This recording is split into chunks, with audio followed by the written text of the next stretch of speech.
The afternoon sun drifted lazily above the Montana plains, its light stretched thin by a sky that seemed too wide for any one man to claim.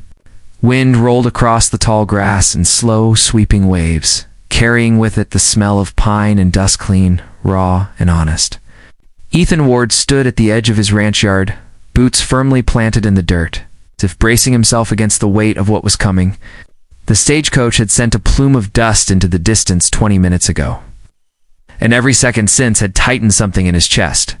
He had faced stampeding cattle, winter storms, bandits, and years of silence that settled around him like an unmovable fog. But nothing had made his hands sweat the way this moment did. A mail-order bride. His mail-order bride. Clara Whitfield. A name he had repeated in his head for weeks, sometimes whispering it into the emptiness of the ranch house, just to hear another voice beside his own. He had imagined what she might look like, how she might smile, whether she would regret coming the moment she stepped down from the coach, and saw how far from anything civilized this place really was. The distant crack of wheels on hard earth echoed faintly. Ethan straightened. The coach appeared over the low ridge, a dark carriage pulled by a pair of tired horses, its wheels cutting lines through the dust. As it rolled closer, the world seemed too quiet. Even the wind paused as if holding its breath. The coach came to a slow, groaning stop. The driver climbed down, nodding respectfully to Ethan before he opened the carriage door, and then she stepped out. Clara was smaller than Ethan expected, not fragile, but built in the way of someone who had lived through things without ever having the chance to rest. Her traveling coat was covered in the pale sand of the road, the hem brushing her ankles. Her dark hair was pinned beneath a modest hat, but a few strands had escaped, curling gently across her cheek. She looked up at Ethan with clear, steady eyes, even though he could see the exhaustion pooling beneath them. "Mr. Ward?" she asked softly. Her voice was gentle but carried a strength he hadn't expected. He touched the brim of his hat. "That's me." "But Ethan is just fine, ma'am," she nodded, her fingers tightening on the small suitcase she held. She turned, letting her gaze sweep across the ranch. The barns, the corral, the immense stretch of land unfurling toward the tree line. The sky that seemed too high, the silence that hung between the distant hills. He watched her swallow, her breath hitched. Then she stepped closer, her voice falling low, so low he almost didn't catch it. "It's too big," she whispered. Ethan blinked, stunned, his mind jumping instantly to every wrong assumption a man could make. "Ma'am." Her cheeks pinked, and she shook her head, embarrassed but determined to explain. "Not you. Not anything you've done. I mean this place. The land. It's so much more than I expected. I've never lived anywhere except town streets and small rooms with walls too close together. This," she gestured at the plains, the sweeping openness that stretched for miles. "I don't know if I'll fit into all of this. I don't know if I can be what you need." Ethan exhaled slowly. Relief loosened the knot that had been twisting inside him since dawn. For a moment he had thought she meant something else entirely, something that might have made him retreat into the same stiff silence he'd lived with for years. He removed his hat, holding it at his chest. "Clara, this ranch is big, that's true.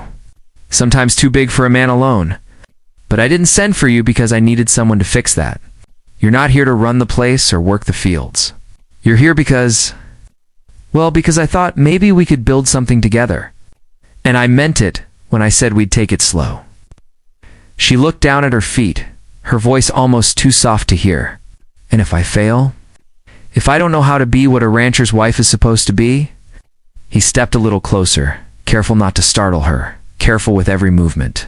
"Then we fail together," he said, "and try again the next day." Clara's breath trembled, but not with fear this time. Her eyes lifted to his, shining with something like cautious hope. The wind brushed past them again, soft as a sigh, carrying the scent of sagebrush and dust, two things that defined this part of the world as surely as the mountains on the horizon. She shifted her suitcase into her other hand and looked at the house. Its wooden frame stood simple and sturdy, its porch boards weathered by years of storms and lonely nights. Smoke drifted lazily from the chimney. Inside were rooms too large for one man and too quiet for anyone's comfort, "It seems peaceful here," she murmured. "It can be," Ethan admitted. "But it can also be lonely. That's partly why I wrote for you." Clara didn't respond at first. Instead, she turned back toward the coach driver, who was already pulling down a second, slightly larger trunk from the top of the carriage. She hurried to help him, placing a hand on the smooth leather surface. Ethan stepped forward. "Allow me." He lifted the trunk easily, though the weight of it made his shoulders tense. Clara blinked, startled. "You didn't need to. It's no trouble," he said simply. She gave him a small, genuine smile. It was uncertain but warm enough to soften something inside him. When the driver tipped his hat and guided the horses away, the stagecoach rolled down the road, leaving only the two of them standing amid the settling dust. Silence stretched between them, not uncomfortable, but new, fragile, like the first stitches of a seam that hadn't yet been tested by wear. Ethan cleared his throat. "If you're ready, I can show you the house." Clara nodded. "Yes, I'd like that." They walked side by side, their boots crushing the dry grass. She glanced around, taking in every sound, the distant call of a hawk, the creaking of the barn doors shifting in the wind, the soft rustle of the plains around them. "It feels so open," she whispered, "as if the whole world can see you." "It can," Ethan admitted quietly. "But it also means there's nothing hiding you. No crowds, no walls. Just air and sky." "That sounds frightening," she said. "It is, at first." He smiled faintly. "But after a while you might find you prefer it. Out here you can breathe. Really breathe." They reached the porch steps.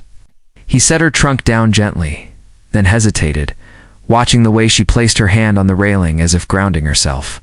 She exhaled again, slower this time. "Do you miss living around people?" Clara asked, her voice thoughtful. "Sometimes," Ethan said honestly. "But most days I just miss having someone to speak to in the evenings. Someone to come home to." Clara looked at him with a softness that wasn't there before. "I know that feeling," she said.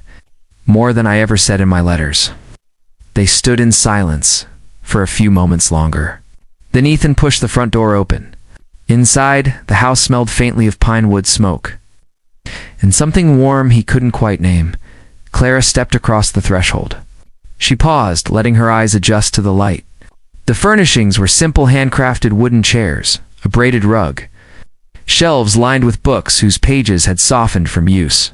She touched the edge of the table, tracing the grain with her fingertips.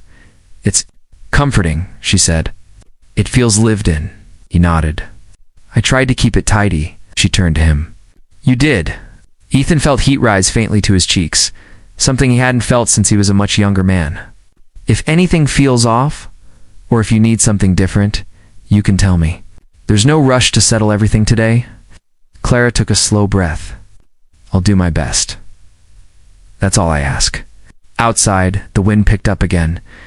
The plains whispered against the walls of the house, like the world itself acknowledging the fragile, uncertain beginning taking shape inside. Clara set her small suitcase beside the doorway. Her shoulders weren't nearly as tense now. She glanced at Ethan, not with fear, but with a kind of quiet determination. "Would you show me the rest?" she asked. Ethan nodded, stepping aside so she could walk further in. As she moved through the space slowly, thoughtfully, he realized that the house already felt different.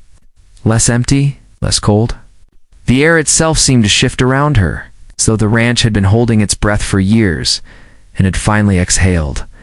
And for the first time in a long while, Ethan Ward felt something gentle bloom inside him. Something he hadn't dared let himself imagine. Hope. A small beginning. In a world that was far too big for either of them alone, yet maybe, just maybe, exactly big enough for them together.